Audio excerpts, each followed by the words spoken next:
सभी बच्चों को मेरा नमस्कार, सत श्री अकाल, राधे राधे, जय श्री कृष्णा। और बताएं क्या हाल चाल सबका। आई होप सब बढ़िया हो, सुरक्षित हो, स्वस्थ हो और अपने मंजिल की ओर हर दिन आगे बढ़ रहे होंगे। तो आज का वीडियो स्टार्ट किया जाए। आज हम लोग पढ़ेंगे average velocity and instantaneous velocity and average speed and instantaneous speed. पिछले क्लास में हम लोग क्या पढ़े थे? डिस्टेंस एंड डिस्प्लेसमेंट के बारे में। हाँ, उससे रिलेटेड अभी थोड़ा सा हम क्वेश्चन करेंगे। हर वैरायटी का क्वेश्चन करेंगे, पर अच्छे लेवल का सवाल आगे ही जाकर आएगा। तो हम लोग आज का जो मेरा मेन टॉपिक है वो average velocity and instantaneous velocity and average speed and instantaneous speed है। तो आइए बात करते हैं। अच्छा, चाहे तो एक बार हम पूरा पहले रिकैप करा देते हैं कि डिस्प्लेसमेंट क्या था। कोई पार्टिकल अगर ए से बी गया है, तो मान लिया जाए कि इस तरीका से गया है पार्टिकल, तो जो डिस्प्लेसमेंट होता था हम बताए थे कि ये छोटा सा आप डी आर ले लें, डी आर वेक्टर ले लें, इसका इंटीग्रेशन कर देंगे तो यही मेरा क्या होता है? डिस्प्लेसमेंट वेक्टर होता है। आप पीछे जाकर देख सकते हैं, ये बेसिक है। कोई बोले सर ये ऐसा कैसे? ऐसा तो हम पहला बार सुन रहे हैं।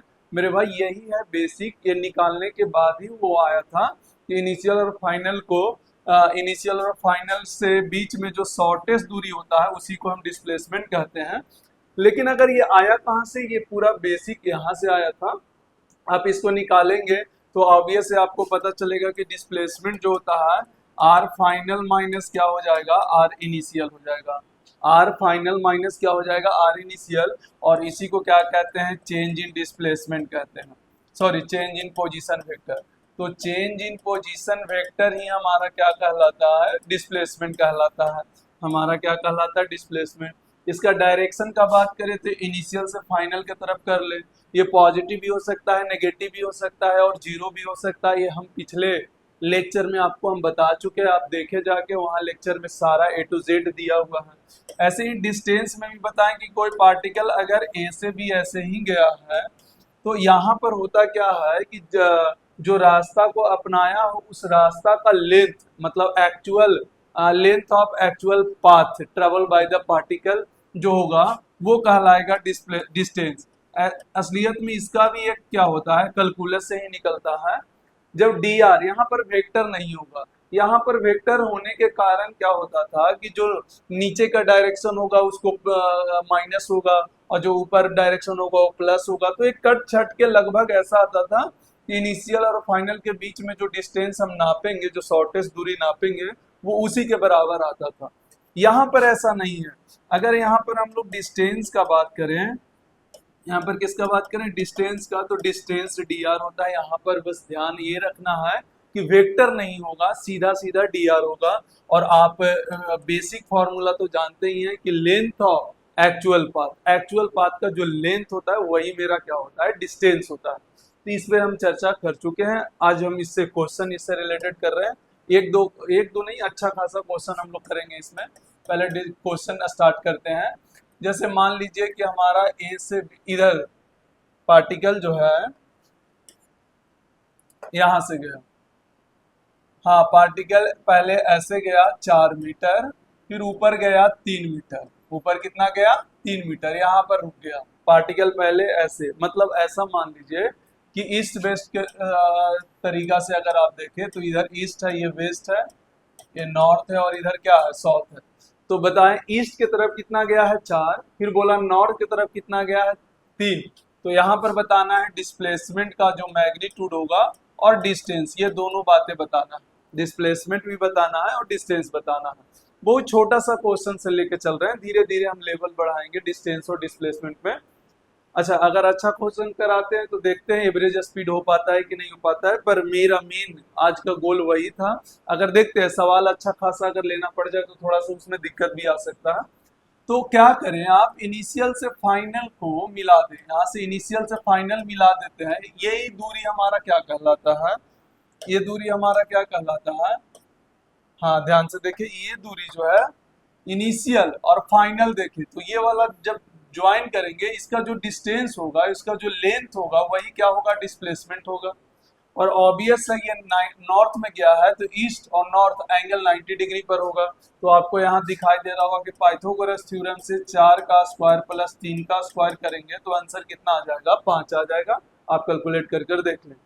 लेंथ कितना आएगा? तो एक्चुअल पाथ तो ये है, एक्चुअल पाथ का लेंथ जोड़ दो, तो यहाँ से यहाँ पहले गया तो 4 जोड़ेंगे, फिर यहाँ से यहाँ गया तो 3 जोड़ेंगे, तो ऑब्वियस है यहाँ पर कितना मीटर आ गया 7 मीटर, यहाँ पर कितना मीटर आ गया 5 मीटर आ गया। तो ये बेसिक डेफिनेशन है जो हम लोग नॉर्मली डेली जो यूज करते हैं डिस्टेंस डिस्प्लेसमेंट में डायल्यूट फॉर्म में, है ना। अक्सर हम ऐसे ही फॉर्मूला का तलाश करते हैं जो इजी बन जाए। ये इजी फॉर्म है जो अभी हम बताएं, क्या है, इनिशियल से फाइनल के बीच का जब हम दूरी निकालते हैं तो वो हमारा डिस्प्लेसमेंट हो जाएगा, और जो एक्चुअल पाथ होता है वो जो लेंथ ट्रेवल करता है वो लेंथ को काउंट कर लो, वो हमारा डिस्टेंस हो जाता है। डन। जैसे मान लेते हैं और क्वेश्चन करते हैं, जैसे मान लिया जाए एक पार्टिकल चला पहले ईस्ट में 4 मीटर, फिर चला 3 मीटर, और फिर चला इधर 2 मीटर, ऐसे फिर से ईस्ट में गया, पहले किधर गया ईस्ट में, इधर ईस्ट है, फिर किधर गया नॉर्थ में, और फिर किधर गया ईस्ट में चला गया। मतलब ये हमारा इनिशियल हो गया और ये हमारा फाइनल हो गया, ये हमारा कौन सा हो गया फाइनल हो गया। अब हमसे बोला जा रहा है कि find distance and displacement, find distance and displacement of particle, displacement of particle, displacement of particle, particle का डिस्प्लेसमेंट निकाल कर बता। तो हमको 4 मीटर इधर, फिर 3 मीटर, फिर 2 मीटर ऐसे गया, तो हमको डिस्प्लेसमेंट निकाल कर बताना है कि क्या होगा डिस्प्लेसमेंट। तो आपको क्या करना है, कुछ नहीं, जो नॉर्मल फॉर्म होता है डिस्प्लेसमेंट, मतलब हमेशा याद रखें कि इनिशियल और फाइनल के बीच में एक लाइन ज्वाइन कर दें, उस लाइन का लेंथ को लिख ले किसी तरीका से। तो अगर आप देखेंगे यहाँ पर, तो इनिशियल और फाइनल के बीच में जब हम लाइन बनाएंगे तो ये वाला लाइन का हमको लेंथ निकालना है किसी तरीका से। अगर ये लेंथ निकल जाएगा तो हमारा डिस्प्लेसमेंट आसानी से कैलकुलेट हो जाएगा। तो इसके लिए आप क्या करें, सबसे पहले अगर ध्यान से देखें, ये वाला ये लेंथ निकालना है, तो यहाँ पर आप ऐसे 90 डिग्री पर ऐसे ड्रॉ करें, देखिए ऐसे ड्रॉ करें और इसको आगे बढ़ा दें, तो आपको दिखाई देगा कि एक ट्रायंगल बन गया अपने आप, राइट एंगल ट्रायंगल। तो ये अगर 3 है तो ऑब्वियस है कि ये भी कितना होगा 3 होगा, ये 2 है तो ये भी कितना होगा 2 होगा। तो आपको दिखाई दे रहा होगा कि एक बड़ा सा ट्रायंगल है जिसमें ये 6 है और ये 3 है, और ये वाला हमको डिस्प्लेसमेंट है जिसको हमको काउंट करके सॉरी इसका लेंथ निकालना है। तो ऑब्वियस है राइट एंगल ट्रायंगल है, तो क्या कर लेंगे 6 का स्क्वायर प्लस 3 का स्क्वायर, 36 और 9 45, तो रूट में 45 आ गया मेरा डिस्प्लेसमेंट, डिस्प्लेसमेंट का मैग्नीट्यूड। अच्छा डायरेक्शन पूछेगा तो इनिशियल और फाइनल के बीच में हम ऐसे लाइन ज्वाइन कर देंगे, हमारा डायरेक्शन भी निकल जाएगा। चाहे तो एंगल के साथ पूछ ले तो tan अल्फा कितना हो जाएगा बताओ 3/6, परपेंडिकुलर बटा बेस हो जाएगा 3/6, तो 1/2 आ जाएगा, यहाँ से 3 दूनी 6 करेंगे तो वहां से क्या आ जाएगा 1/2 आ जाएगा। डिस्टेंस क्या हो जाएगा, अच्छा हम ऑलरेडी पिछले क्लास में बता चुके हैं, तो डिस्टेंस को हम एल से डिनोट करेंगे, किससे डिनोट करेंगे एल से डिनोट करेंगे। तो डिस्टेंस क्या होता है देखिए ध्यान से, जैसे जैसे गया काउंट करते जाओ, ये गया 4 तो ये 4 लिखेंगे, फिर गया 3 तो +3 लिखेंगे, फिर गया 2 + 2 लिखेंगे, तो 4 3 7 और 2 9। तो हर केस में देखा जाए तो डिस्टेंस और डिस्प्लेसमेंट मेरा क्या हो रहा है अलग अलग आ रहा है। आपको हम पिछले क्लास में बताए थे कि डिस्टेंस और डिस्प्लेसमेंट सेम कब आता है, तो particle moving in a straight line without changing in direction, a particle moving in a straight line without change in direction, तब उस केस में हमारा डिस्प्लेसमेंट और डिस्टेंस जो है हमारा सेम आता था। तो उस केस में हम लोग को सेम आता था। ऐसे भी रिलेशन पढ़ चुके हैं कि डिस्प्लेसमेंट या तो बड़ा होगा या तो बराबर होगा किससे, डिस्प्लेसमेंट के मैग्नीट्यूड से, ये ऑलरेडी हम पढ़ चुके हैं। तो ये इस तरीका से सवाल आपको देखिए है बेसिक सवाल, ऐसा नहीं कि एग्जाम में नहीं पूछा गया है, कई बार नीट में जेईई मेन में इस तरह का सवाल आ चुका है। आपको बस समझना है कि किसी भी तरह का सिचुएशन हो, अगर डिस्प्लेसमेंट पूछा है तो बस काम क्या करना है कि इनिशियल और फाइनल में एक लाइन को ज्वाइन कर देना है, और उस लाइन का लेंथ हमको किसी तरीका से निकालना है बाय यूजिंग ज्योमेट्री। आप ज्योमेट्री मैथमेटिक्स ही तो है, फिजिक्स क्या है, फिजिक्स तो बस इतना है कि इनिशियल और फाइनल को मिला दें और वही मेरा डिस्प्लेसमेंट वेक्टर हो गया। अच्छा डिस्टेंस तो बहुत आसान है, आप देख सकते हैं डिस्टेंस कितना आसानी से निकल रहा है कि जैसे जैसे गया वो कर ले। हालांकि ये डिस्टेंस निकालना आगे चल के बहुत टफ चीज होता है, ये जितना आसान लग रहा है ये डायल्यूट फॉर्म वाला आसान लग रहा है। जब आप JEE olympiad level, JEE advance भी नहीं, जब आप ओलंपियाड लेवल पे जाते हैं, ओलंपियाड लेवल पे टच करते हैं, तब आपको डिस्टेंस निकालना थोड़ा सा मुश्किल होता है, बहुत उसको अलग तरीका से पोलर फॉर्म में करके उसके बाद उसका डिस्टेंस या डिस्प्लेसमेंट निकाला जाता है। पोलर फॉर्म जेई एडवांस के सिलेबस में नहीं है, ना जेई मेन के है और ना नीट के सिलेबस। नीट और जेई मेन कहाँ से होगा जब जेई एडवांस में ही नहीं है। तो उतना लंबा जाते नहीं है, उतना अच्छे लेवल पे नहीं जाएंगे। हाँ, लेकिन आपको एक आइडिया जरूर लास्ट में, सारा क्वेश्चन कराने के बाद लास्ट में हम आपको एक आइडिया जरूर देते जाएंगे कि कुछ इस तरीका से होता है। चलिए आगे और भाई देखो, जैसे मान लेते हैं डिस्टेंस और डिस्प्लेसमेंट। जैसे मान लेते हैं कि एक पार्टिकल है, यहाँ से गया किधर, पहले आप ईस्ट वेस्ट बना लें ताकि आपको समझ में आ सके। ईस्ट है, वेस्ट है, नॉर्थ है और साउथ है। तो पहले गया साउथ में 4 मीटर गया, फिर इधर गया 2 मीटर और फिर ऊपर गया कितना, 6 मीटर ऊपर गया। ए से पहले बी गया, बी से फिर सी गया, सी से हमारा कहाँ आ गया, डी पर आ गया। अब बताना है पार्टिकल का डिस्टेंस और डिस्प्लेसमेंट क्या होगा, ये दोनों कैलकुलेट करके हमको बताना है। पार्टिकल का डिस्टेंस क्या होगा और डिस्प्लेसमेंट क्या होगा, ये वाला बात हमको बताना है कि किस तरीका से हम डिस्टेंस लिखें और किस तरीका से हम डिस्प्लेसमेंट लिखें। तो एक बात बताइए, यहाँ पर क्या ये इनिशियल मेरा है, ध्यान से देखें।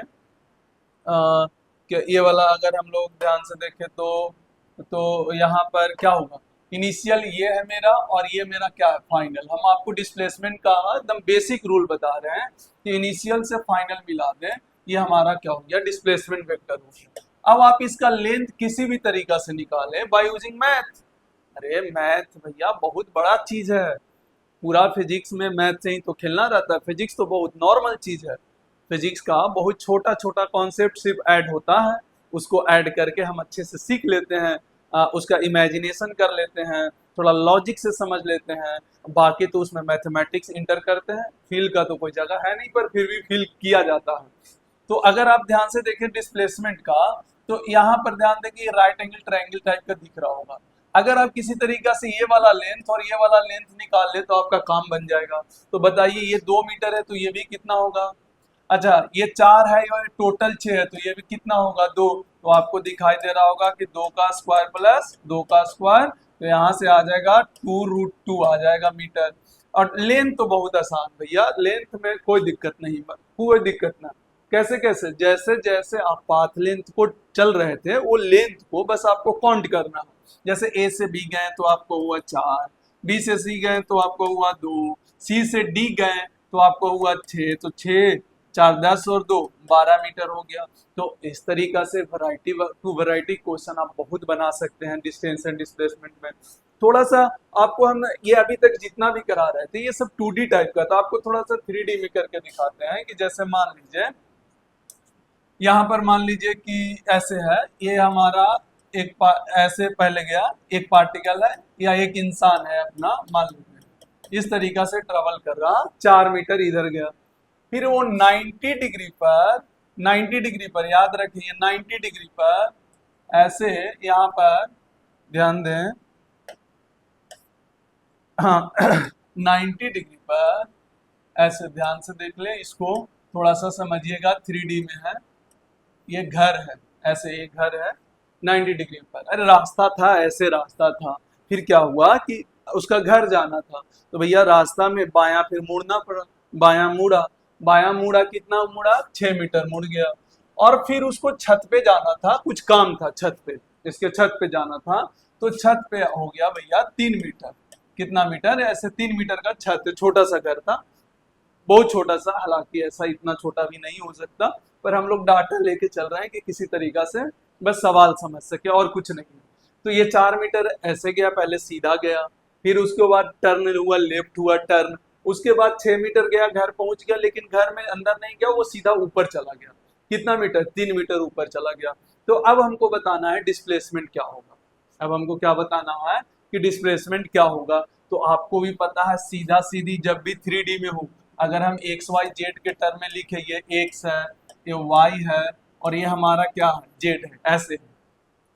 तो अगर आपको वेक्टर फॉर्म में भी लिखने का, देखिए यहाँ पर थोड़ा सा 2-3 चीज आपको थोड़ा सा बूस्टअप होगा। बूस्टअप समझ में आता है, जैसे आप एक स्टेज आप ऊपर बढ़ेंगे डिस्प्लेसमेंट का, एक स्टेज के ऊपर चढ़ जाएंगे। कैसे, सोच के देखिए, ये वाला किस में चला, एक्स में, और 6 मीटर कैसे है, ऐसे सीधा अंदर गया है।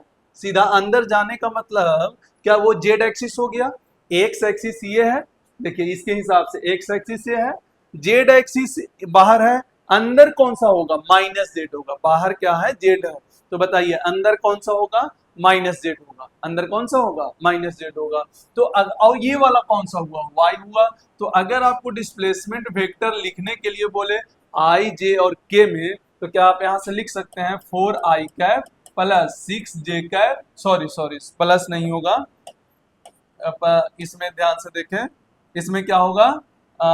माइनस में 6j कैप, माइनस में 6j कैप, 6k कैप होगा। सर ये कैसा होगा? 6k कैप कैसे माइनस में? अरे भैया सोचो थोड़ा सा, सोचो थोड़ा। पहले ऐसे गया तो ये एक्स में गया, फिर लेफ्ट टर्न हो गया, तो लेफ्ट टर्न यहाँ से क्या दिख रहा है? ये जेड है, तो अंदर जाने पर क्या होगा? माइनस जेड ही होगा ना। तो जेड के तरफ जो यूनिट वेक्टर होता है वो के कैप होता है, तो अंदर जब जाएगा तो माइनस के कैप हो जाएगा। अच्छा, फिर ऊपर गया तो क्या हो जाएगा? प्लस में 3j कैप हो गया, प्लस में 3j कैप हो गया। आई होप ये समझ में आया होगा। तो इसका मैग्नीट्यूड अगर हमसे पूछ ले तो सीधा सीधी क्या होगा? 4 का स्क्वायर माइनस 6 का स्क्वायर प्लस 3 का स्क्वायर। तो यहाँ पर कितना आ जाएगा? 16, 36 और 9। तो यहाँ से आप कैलकुलेट कर लें, 9 6 15 6 21, 2 3 2 5 और 1 6, √61 मीटर आ जाएगा, इसका डिस्प्लेसमेंट आ जाएगा। सर डिस्टेंस कैसे निकालें? बहुत सिंपल है। डिस्टेंस तो भैया रास्ता में जो लेंथ, जो पाथ ट्रेवल कर रहे हो उसको, लेंथ को सिर्फ काउंट कर लो। तो ये 4 मीटर, 6 मीटर और 3 मीटर जोड़ दो, 4 6 और 3। सर इसमें डायरेक्शन क्यों नहीं होता भैया? हम ऑलरेडी लिखा चुके हैं, एक स्केलर क्वांटिटी है, ये डायरेक्शन से कोई लेना देना नहीं। आप जिधर जिधर चलेंगे, जिस साइड जिस पाथ पे चलेंगे वो पाथ का बस लेंथ ये काउंट करता है।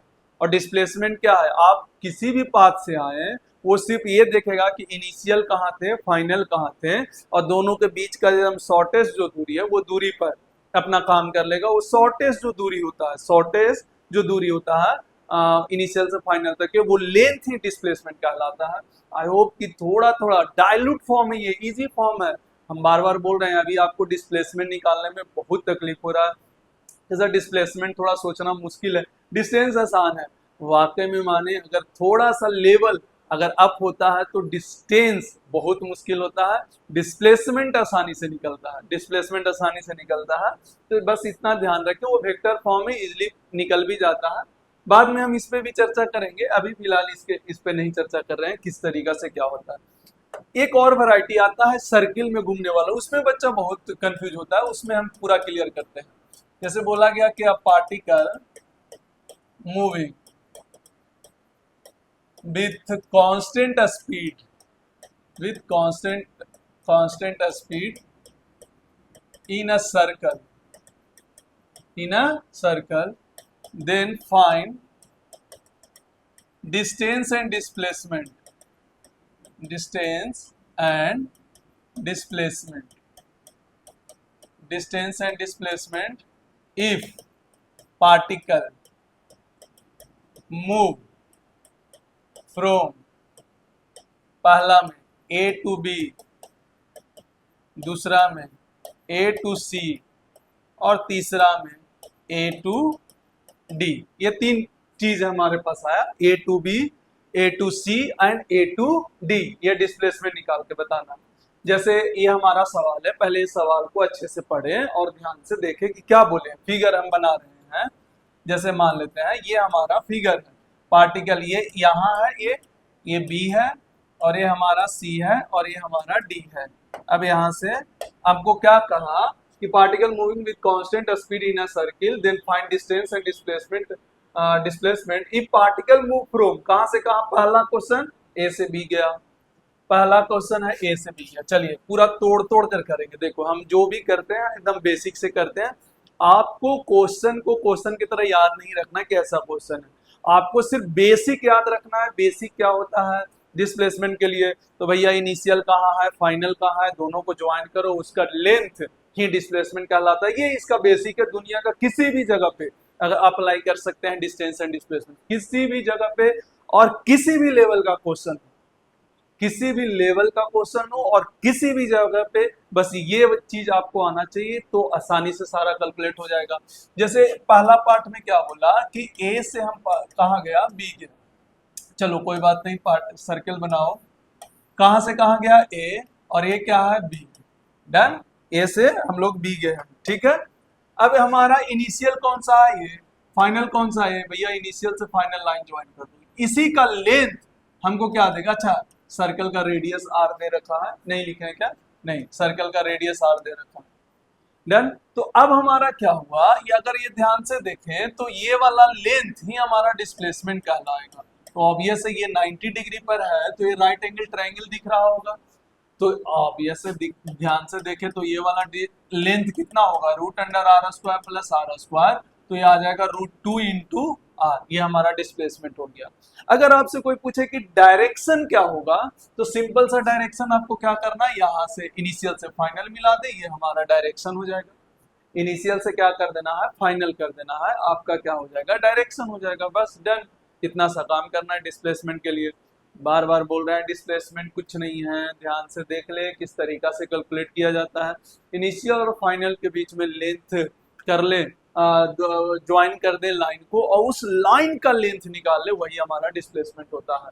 अच्छा लेंथ, डिस्टेंस कितना होगा, तो डिस्टेंस क्या होता है, एक्चुअल पाथ, ये वाला मतलब पार्टिकल तो ऐसे गया होगा ना, ये सर्किल पे चल रहा है ना, तो याद करें पार्टिकल का सर्किल पर चलना हम आपको सिखाए थे कि अगर ये थीटा है तो ये वाला लेंथ आर थीटा होता है।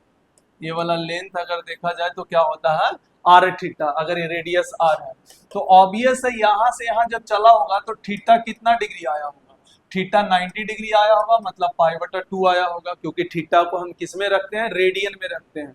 अच्छा ये बात बता चुके हैं कि थीटा जब भी अकेले मिलेगा, जब भी अकेले होता है तो हमेशा हमेशा रेडियन में होता है। हाँ साइन थीटा के साथ या कॉस थीटा के साथ आप डिग्री में लिख सकते हैं, लेकिन जब भी रास्ता में कहीं भी आप कोई भी सवाल को सॉल्व कर रहे हैं, आपको थीटा रास्ता में अकेला मिल गया, मतलब वो हमेशा रेडियन में रहेगा। डन, तो यहाँ पर एल इक्वल टू क्या हो गया, आर थीटा। आर कितना, आर है, और थीटा कितना, π/2 है। तो यहाँ से हम डायरेक्ट लिख सकते हैं कितना हो गया, πr/2। सर ये तो हम ऐसे भी कर सकते थे सर कि ये टोटल कितना है 2πr, आधा कितना होगा πr, उसका आधा कितना होगा πr/2। ओके बिल्कुल ऐसे कर सकते थे, लेकिन देखो ये बेसिक मेथड है, आप यहाँ से भी कर लें। असलियत में वो जो फॉर्मूला बना है 2πr या πr, वो यहीं से बना है। तो हम बार बार बोलते हैं आप बेसिक को पकड़ के रखें, आपको सारा काम आसान अपने आप हो जाएगा, किसी भी लेवल का क्वेश्चन। तो ये हो गया, पहला पार्ट खत्म हो गया। दूसरा पार्ट में अगर आपको देखना है A to C, कहां से कहा, A to C जाना है और हमको देखना है डिस्प्लेसमेंट। चले आए, ये हमारा कौन सा था, A था, ये हमारा कौन सा था, C था। अगेन हमारे पास अगर A to C का बात करें तो ये इनिशियल हुआ, ये फाइनल हुआ, लाइन ज्वाइन करें, ये मेरा डिस्प्लेसमेंट होगा। और ऑब्वियस से दिखाई कितना दे रहा है, 2r, क्योंकि रेडियस से इधर भी r है और इधर भी r है, तो उसका जो लेंथ होगा, जो इनिशियल से फाइनल हम जो लाइन ज्वाइन किए हैं, वो ऑब्वियस से 2r होगा।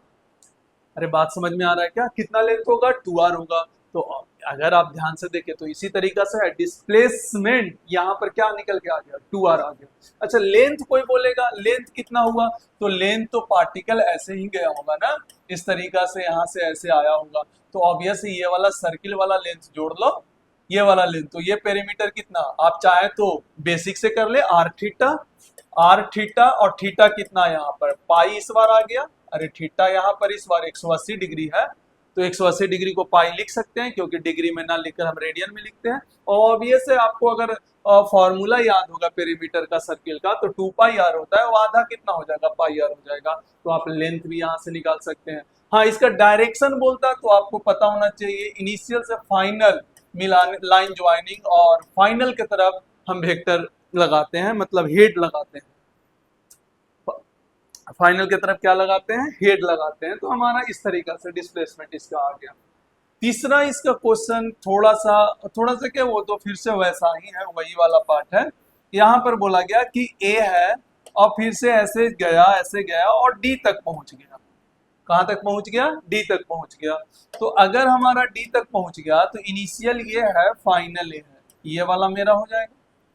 अरे यही होगा ना, ध्यान से देखो, यही वाला होगा ना, ये यहाँ से हम, अच्छा डायरेक्शन फाइनल की तरफ हेड लगा दो, इनिशियल से फाइनल लाइन ज्वाइन करते हैं और फाइनल की तरफ क्या करते हैं, हेड लगा देते हैं।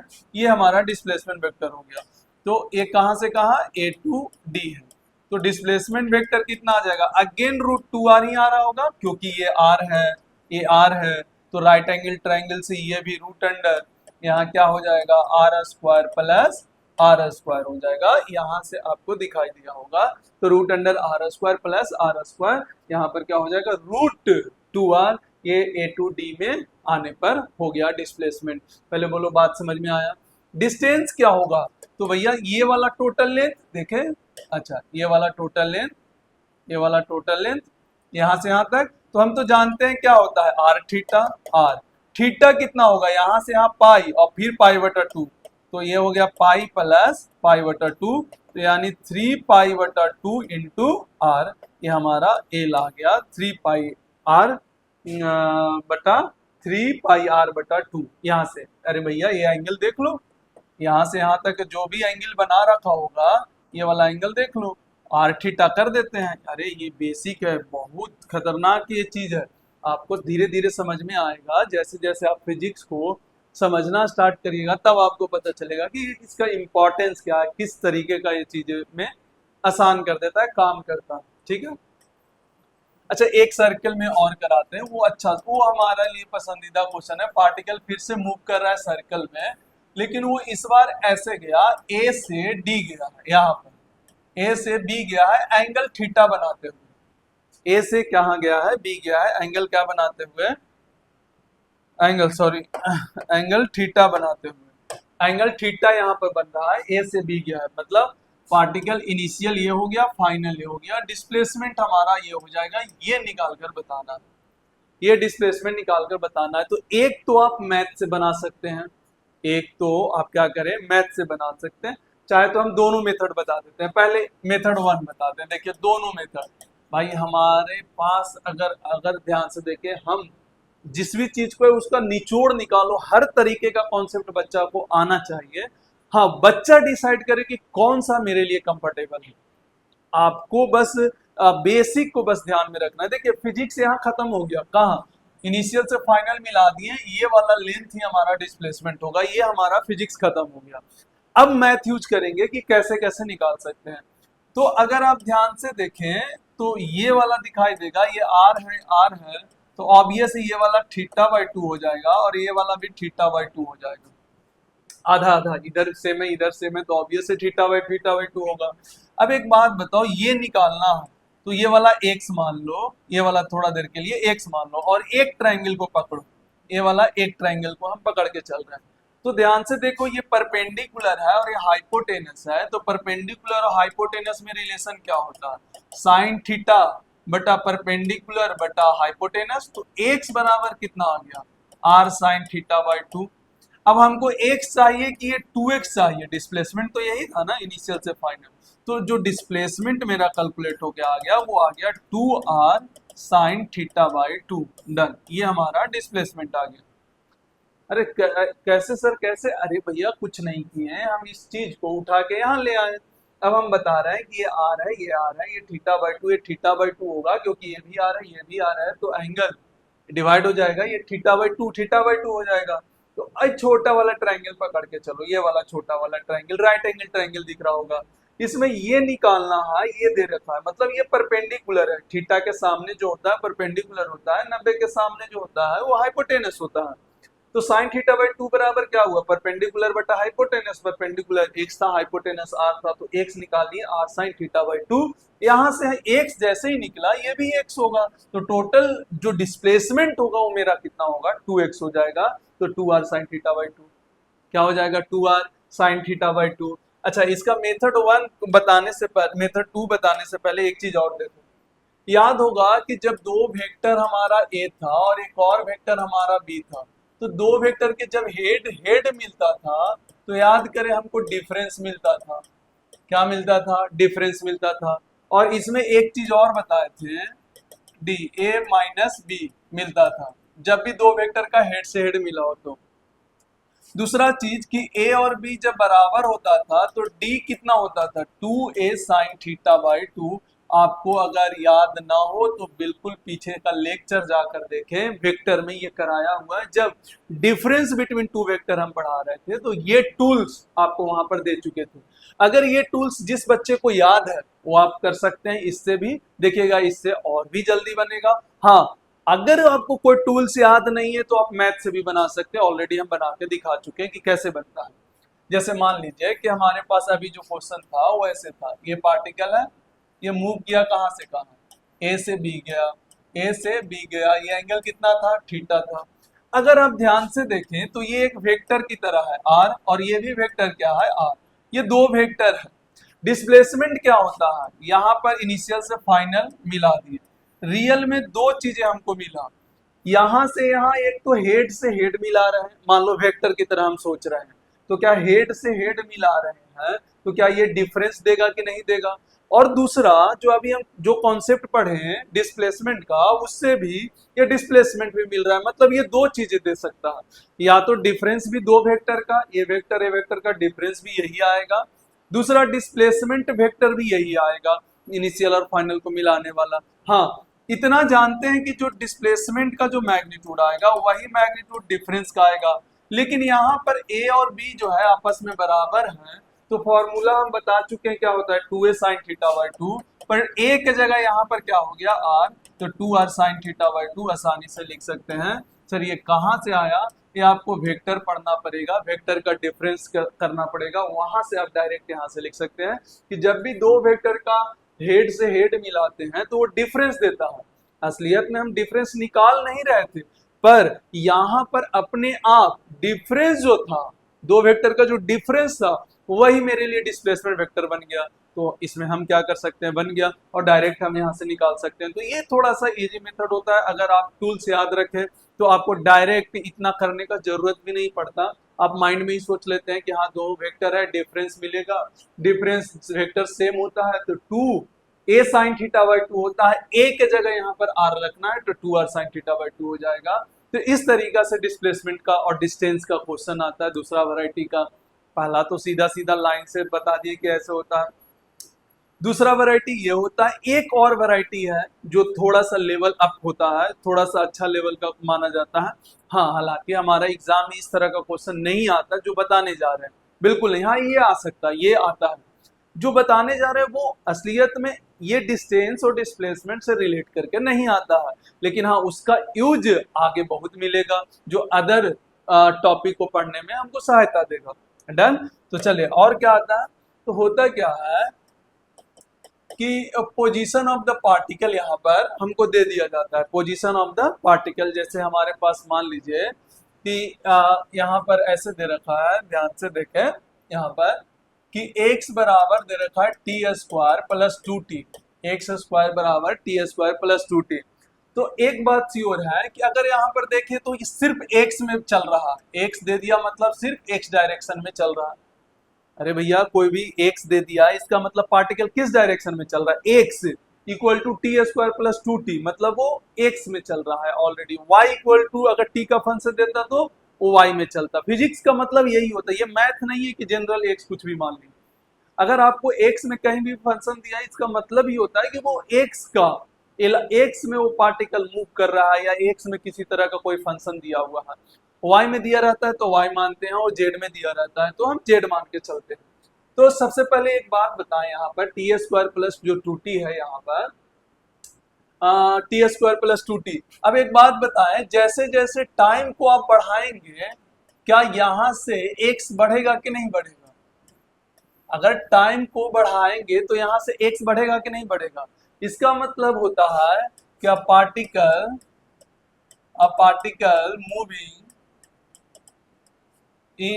moving in a straight line। अच्छा, ये स्ट्रेट लाइन में ऐसे भी जान रहे थे चल रहा है, x में चल रहा है तो ऑब्वियस है वो स्ट्रेट लाइन में ही चल रहा होगा, without changing in direction, without changing in direction, without changing in direction. Sir इसका मतलब क्या, इससे क्या फायदा होगा, तो इसका मतलब यहाँ पर होगा कि भाई डिस्टेंस डिस्प्लेसमेंट का मैग्नीट्यूड और डिस्टेंस आपस में बराबर होगा। डिस्टेंस एल को डिस्टेंस कर रहे हैं, एल को क्या कर रहे हैं, डिस्टेंस कर रहे हैं। सर ये आपको कैसे पता, हम फिर से रिपीट कर रहे हैं। अगर टी बढ़ाने पर एक्स बढ़ रहा है, बढ़ाते जाओ कितना भी बढ़ाओ टी और एक्स हमेशा के लिए बढ़ रहा है, तो इसका मतलब ये श्योर है कि particle moving in a straight line without changing in direction, without मतलब बिना डायरेक्शन को चेंज किए हुए, इसका मतलब हमारा डिस्टेंस जो होगा और डिस्प्लेसमेंट जो होगा हमेशा सेम होगा। तो अगर आपको इस तरह का सब प्लस में दे रखा हो तब तो कोई टेंशन ही नहीं है, आपको डिस्टेंस डिस्प्लेसमेंट निकाल जाए। लेकिन दूसरा कॉन्सेप्ट क्या है कि अगर एक्स को सॉरी अगर टी को हम बढ़ा रहे हैं और एक्स का वैल्यू हमारा घट गया, टी को बढ़ा रहे हैं और एक्स हमारा क्या हो गया, घट गया, तो यहां पर क्या होता है, particle moving in a straight line, इसमें कोई डाउट नहीं, particle moving in a straight line, moving in a straight line with changing in direction हो जाएगा, with changing in direction. Sir ये कैसे, ये अभी हम समझाएंगे। तो इस केस में क्या होता है, फिर डिस्टेंस और डिस्प्लेसमेंट सेम नहीं होता, distance does not equal to magnitude of displacement, इस केस में चेंज नहीं होता है, क्योंकि हम इक्वेशन को देख के हाँ चाहे तो इसको हटा देते हैं, एक जनरल फॉर्मेट ही लगा देते हैं। हाँ जनरल फॉर्मेट है क्या कि एक्स अगर as a function of time t दिया हो, तब उस केस में हमको क्या करना है, किस तरीका से करना है कि एक टी बढ़ाने पर अगर एक्स बढ़ा तो ये कंडीशन, और अगर टी बढ़ाने पर एक्स घटा तो हम ये कंडीशन लगाएंगे। चलिए क्वेश्चन इससे कर लेते हैं डिस्टेंस एंड डिस्प्लेसमेंट से। जैसे मान लेते हैं यहाँ पर if x equal to t square plus 2t, then find distance and displacement, distance and displacement from t1 equal to 0 to t2 equal to 3 second a particle. अब यहाँ पर आपको सबसे पहले ये वाला चीज सबसे पहले ये वाला देखना है, क्या ये जो दिया हुआ है यही मेरा मेन जो काम होगा, इसी से रिलेट होगा क्या, T square plus 2t, done, T square plus यहाँ पर 2t है। अब इसको देख के बताएं क्या कभी भी टाइम बढ़ाने पर x घट सकता है, नहीं, अरे t कुछ भी पुट कर दो, नेगेटिव तो पुट होता नहीं है, टाइम जब भी पुट होगा पॉजिटिव होगा, तो कुछ भी बढ़ा लो यहाँ पर, टाइम कितना बढ़ाते जाओ x हमेशा बढ़ेगा। तो ये तो कंफर्म है कि भैया x यहाँ पर डिस्टेंस और डिस्प्लेसमेंट सेम होने वाला है। तो सबसे पहले x का वैल्यू 3 सेकेंड पर निकालो। अरे ऐसे x का वैल्यू 3 सेकेंड पर, जैसे ऐसे पढ़ा होगा ना कभी, yx बराबर x square plus 2x plus 3, तो बताओ y का 3 पे वैल्यू, तो 3 का स्क्वायर प्लस 2 इंटू 3 प्लस 3, ऐसे ही यहाँ पर ये लिखे हैं x3 का मतलब x का वैल्यू 3 सेकेंड पे, तो क्या होगा 3 का स्क्वायर 2 इंटू 3, तो 3 तिया 9, 3 दूनी 6, 9 6 15, डन, x3 हो गया। अच्छा x0 क्या होता है, x0 पुट करेंगे तो क्या आएगा 0। अब बताओ डिस्प्लेसमेंट क्या होता है, क्या x final minus x initial, x final minus final कितना पे है 3 पे है, तो ये 15, और इनिशियल कितना 0, तो हमारा आ गया 15 मैग्नीट्यूड। अब हम जानते हैं, अभी जो पीछे थ्योरी पढ़े कि हम जानते हैं कि एक t बढ़ाने पर यहाँ पर x बढ़ रहा है, इट मीन्स इसका मतलब लेंथ जो होगा, मतलब डिस्टेंस जो होगा वो मैग्नीट्यूड ऑफ डिस्प्लेसमेंट के बराबर ही होगा। तो यहाँ पर हम डायरेक्ट लिख सकते हैं इसको 15 मीटर, इसको भी क्या लिख सकते हैं 15 मीटर लिख सकते हैं, डन। ध्यान से देख लो भैया, अभी हम तुरंत समझाएं कि अगर t बढ़ा रहे हैं x बढ़ेगा। सर ऐसे कैसे, सोच के देखो, x में ही चल रहा था ना, बोलो t इक्वल टू 0 पर पार्टिकल का पोजीशन कहाँ था, यही 0, t इक्वल टू 3 पर पार्टिकल का पोजीशन कहाँ है 15 पे, क्या प्लस में ही 15 है। अब बताओ पार्टिकल तो चल रहा है एक्स में ही, तो निकाल कर देखो डिस्टेंस, यहां से यहां गए, भैया फिगर बना लो, यहां से नहीं समझ में आ रहा है तो इनिशियल मेरा ये हो गया, जैसे देखो ध्यान से हम हर मेथड बता देते हैं भाई। आपको क्या है ना कि बाद में हर लेवल पे या हर डायमेंशन में सोचने का जरूरत है। एक बार आपका थॉट उस लेवल पे काम करने लगा तो आप बिंदास रहिए, फिर आपको कोई दिक्कत नहीं होगा। तो t इक्वल टू 0 पर हमारा क्या है, x का वैल्यू क्या है यहाँ 0, और t इक्वल टू 3 पे x का वैल्यू कितना है 15 है। t इक्वल टू 3 पे x का वैल्यू कितना है 15 है। क्या ये मेरा इनिशियल है, क्या ये मेरा फाइनल है? इनिशियल से फाइनल लाइन ज्वाइन करो, डिस्प्लेसमेंट यहाँ से कितना आ गया 15 आ गया। डिस्टेंस कितना आएगा, तो ये टोटल लेंथ देख लो, पार्टिकल ऐसे ही तो गया है, कितना आएगा 15 ही आ गया। तो यहाँ से भी देख सकते हैं 15 आ गया। एक तो आप डायरेक्ट थ्योरी से भी सोच सकते हैं, दूसरा आप चाहे तो फिगर बना लें, दोनों पे वैल्यू निकाल के फिगर बना लें, आपका काम बन जाएगा। जैसे एक क्वेश्चन कराते हैं जो जिसमें ये चेंज हो जाए, जैसे मान लीजिए बोला x equal to t square minus 2t, then find distance and displacement, distance and displacement. असलियत में ये पार्टिकल का पोजीशन दिया हुआ है टाइम के रिस्पेक्ट में, पोजीशन कैसे बदल रहा है। तो डिस्प्लेसमेंट ऑब्वियस है चेंज इन पोजीशन होता है, पार्टिकल का जो पोजीशन होता है वो चेंज इन पोजीशन होता है, डिस्प्लेसमेंट जो होता है। हाँ, displacement if find distance and displacement from time interval, या इन टाइम इंटरवल ज्यादा सुटेबल है, in time interval, in time interval,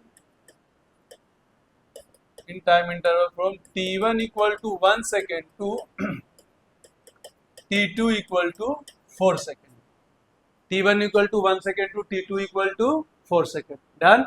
अच्छा एक बात बताओ, अगर हम यहाँ पर देखें, यहाँ पर ऐसे, इसको एक काम करो, हाँ अगर ध्यान से देखो, अब यहाँ पर दिक्कत है, जैसे देखो x equal to t square minus 2t, बोलो t इक्वल टू 0 पर x का वैल्यू 0, t इक्वल टू 1 पे x का वैल्यू कितना -1, पुट करो t इक्वल टू, अरे यार जल्दीबाजी के चक्कर में आराम से करते हैं, t इक्वल टू 2 पर देखो, t इक्वल टू 2 पर 2 दूनी 4, तो फिर से वापस 0 हो गया, फिर से वापस 0 हो गया। और t इक्वल टू 3 पर देखो तो x कितना आएगा, 3 तिया 9, 2 दूनी 4, 9 में से 4 गया, देखो प्लस में 5 आ गया। और t इक्वल टू 4 में अगर हम पुट करें तो 4 चौका 16, 4 दूनी 8, और 16 में से 8 गया, 8 हो गया। अरे भाई पहले 0 था, फिर माइनस की तरफ गया, फिर 0 की तरफ आया। तो एक बात बताओ, जब पार्टिकल स्ट्रेट लाइन में चल रहा था, यहाँ पर देखो जब टाइम 0 था तो क्या x का वैल्यू 0 था? यहाँ पर क्या हुआ, जब टाइम 1 सेकेंड हुआ तो x का वैल्यू -1 चला गया, उल्टा। और फिर again t equal to 2 second पर फिर से क्या x का वैल्यू 0 आ गया वापस। इसका मतलब पहले इधर गया होगा वापस फिर से 0, इसका मतलब उल्टा गया होगा तभी तो 0 है। अरे वापस गया होगा तभी तो वहां पर 0 है भाई। और उसके बाद जब 2-3 सेकेंड हुआ तो t इक्वल टू 3 सेकेंड में उसका पोजीशन कितना है 5, और फिर t इक्वल टू 4 सेकेंड में उसका पोजीशन कितना है 8, यहाँ 8 है। तो रियल में जो पार्टिकल मेरे भाई चला कैसे चला, पहले ऐसे चला, फिर यहां से ऐसे चला, और हमको यहां तक जाके बताना है कि क्या होगा, डिस्टेंस और डिस्प्लेसमेंट हमको बताना है कि क्या होगा। तो सिंपल सा आप तो या तो फिगर बना लें, अच्छा इतना ज्यादा दिमाग भी नहीं लगाना है, सीधा सीधी हम बता रहे हैं कि एक 1 पे बनाना था और एक कहाँ कहाँ कहाँ कहाँ कहाँ, अच्छा हमको पूछा कहाँ से है 1 सेकेंड पर, तो यहाँ इनिशियल होगा भाई और ये आप फाइनल होगा। यहाँ मेरा क्या होगा इनिशियल और यहाँ होगा मेरा final, then find distance and displacement. हाँ तो यहाँ मेरा इनिशियल होगा और यहाँ मेरा फाइनल होगा, क्योंकि जहां से पूछा है हम वहीं से बता सकते हैं, जहां से हमको पूछा गया है वहीं से बता सकते हैं। तो डिस्प्लेसमेंट जो होगा मेरा भाई वो क्या होगा, इनिशियल और फाइनल के बीच में लाइन ज्वाइन कर दो, और ये वाला लेंथ देखो ये घटा उटा मत देना, लेंथ देखो तो ये 1 है और यहां से यहाँ 8 है, तो टोटल कितना हो गया 9 मीटर। टोटल कितना हो गया 9 मीटर। अच्छा गड़बड़ हो गया, गड़बड़ हो गया, यहाँ 0 से देना चाहिए था। क्यों? क्योंकि यहाँ पर डिस्टेंस भी कितना आ जाएगा मेरे भाई, 9 मीटर ही आएगा। सर ऐसे कैसे? भाई पूछा कहाँ से गया है, यहाँ से। तो बताओ यहाँ से जब चला तो कहीं डायरेक्शन चेंज कर रहा है, फिर तो चलते जा रहा है। अरे बहुत शानदार चीज है ये, आपको आराम से इसको धीरे धीरे बैठ के सोचना चाहिए। आपका दिमाग का जो लेवल है, स्किल पावर जो बहुत बढ़ाता है, ये बहुत शानदार चीज है ये। धीरे धीरे अगर हम सोचे तो हाँ, एग्जाम के पॉइंट ऑफ व्यू से ठीक नहीं है, एग्जाम के पॉइंट ऑफ व्यू से थोड़ा सा ये डल है। हाँ लेकिन इससे जब हम सोचते हैं तो आगे का जो चीजें आती है, जो आगे का टॉपिक आता है, वो समझने में थोड़ा सा आसान हो जाता है। तो यहाँ पर सिंपल सा, अगर ये 0 से पूछा होता तो 0 से 8 तक के, तो इनिशियल यहाँ से यहाँ 8 लिखते हैं। और डिस्टेंस कैसे लिखते हैं? अच्छा ये तो हो गया। 0 से अगर हमसे पूछा होता, मान लेते हैं T1 0 से लेके T2 4 सेकंड तक है, तो उस केस में जो डिस्प्लेसमेंट होता मेरे भाई, वो इनिशियल ये वाला होता और फाइनल ये वाला होता, तो ये होता 8। और डिस्टेंस कितना होता? तो रियल में देखो, पार्टिकल पहले इधर गया कितना 1, फिर इधर गया कितना 1, तो 2 हो गया, और फिर यहाँ कितना गया 8, तो टोटल 10 हो गया। आपको आई होप ये बात समझ में आया होगा, ये बात समझ में आया। फिर से रिपीट कर रहे हैं, सिंपल सा। आप तो ऐसे पॉइंट लिख दें, मेरे ख्याल से बस 2-3 पॉइंट आपको लिखना पड़ेगा। एक तो t=0 पर अपना काम कर लें, फिर t= देखे कितना पे वो टर्न हुआ है, तो वो अगर हम देखें t= कितना पे टर्न हुआ है, तो t= जैसे ही 1 लिए तो x का वैल्यू कितना है 1, 2 लिए तो 0 आ गया। इसका मतलब 1 पे ही कहीं ना कहीं जाके टर्न हुआ होगा। किस पे टर्न हुआ होगा? 1 पे जाके टर्न हुआ होगा, क्योंकि जैसे ही अगला इंटीजर लिए तो हमारा ये आ गया। तो यहाँ से क्या होता है कि डिस्टेंस और डिस्प्लेसमेंट निकालना आसान हो जाता है। आपका रियल में पार्टिकल यहाँ से यहाँ गया और अगेन यहाँ से यहाँ गया, यहाँ से यहाँ वापस लौट के यहाँ से यहाँ गया, फिर आया, फिर आगे बढ़ा, तो ये डिस्टेंस होगा 1, 1, 2 और 8, 10। अच्छा इससे अच्छा सवाल करेंगे जब हम वेलोसिटी और स्पीड पढ़ लेंगे, और भी आएगा। तो आपको एक इस तरह का भी क्वेश्चन मिलेगा डिस्टेंस और डिस्प्लेसमेंट निकालने का, कि पोजीशन दे दिया है टाइम के लिए, ये पार्टिकल का पोजीशन जो है वो टाइम के अनुसार जो वेरी कर रहा है वो दे दिया गया है, तो बताएं डिस्टेंस एंड डिस्प्लेसमेंट। तो सिंपल सा लॉजिक है, यहाँ भी बेसिक वही है। डिस्प्लेसमेंट के लिए फाइनल पोजीशन निकाल लेंगे और इनिशियल पोजीशन निकाल लेंगे, फाइनल माइनस इनिशियल कर देंगे। हाँ डिस्टेंस निकालने में थोड़ा सा लोचा हो सकता है। क्यों? क्योंकि हो सकता है कि पार्टिकल का जो पोजीशन जो टाइम के रिस्पेक्ट में दिया हुआ है, हो सकता है कि स्ट्रेट लाइन पे तो चल रहा है पर डायरेक्शन चेंज कर दिया हो, तो उस केस में डिस्टेंस और डिस्प्लेसमेंट अलग अलग हो जाएगा। तो उसके लिए आपको ऐसे फिगर बनाना होगा, और ये एग्जाम में नहीं आता। बस आप अपने हिसाब से एक बार कॉन्सेप्ट को समझ लें, ज्यादा भाव नहीं देना है। हाँ अच्छा लेवल का क्वेश्चन जरूर है, पर ये ओलंपियाड इस सब में इंटर जब करेंगे तब ये सब ज्यादा चांसेस होता है पूछने का। हाँ इतना भी इजी नहीं पूछता है, पर इस तरह का कॉन्सेप्ट बोल रहे हैं ओलंपियाड ये सब में ही पूछा जाता है, बाकी इसमें है नहीं। हाँ क्वेश्चन अच्छा लेवल का है, आप इस चीज को ध्यान में रखें। तो आज एवरेज वेलोसिटी एवरेज स्पीड तो हो ही नहीं पाया, क्योंकि आज हम लोग डिस्टेंस और डिस्प्लेसमेंट से रिलेटेड बहुत सारा क्वेश्चन करने लगे, हर वैरायटी का क्वेश्चन करने लगे। तो कोई बात नहीं, आज के लिए बस इतना ही। अगले क्लास में ही एवरेज स्पीड और एवरेज वेलोसिटी पढ़ाएंगे। तो मिलते हैं फिर नेक्स्ट क्लास में। तो हंसते रहिए, मुस्कुराते रहिए और मौज मस्ती के साथ पढ़ाई करते रहिए। ओके बाय, जय।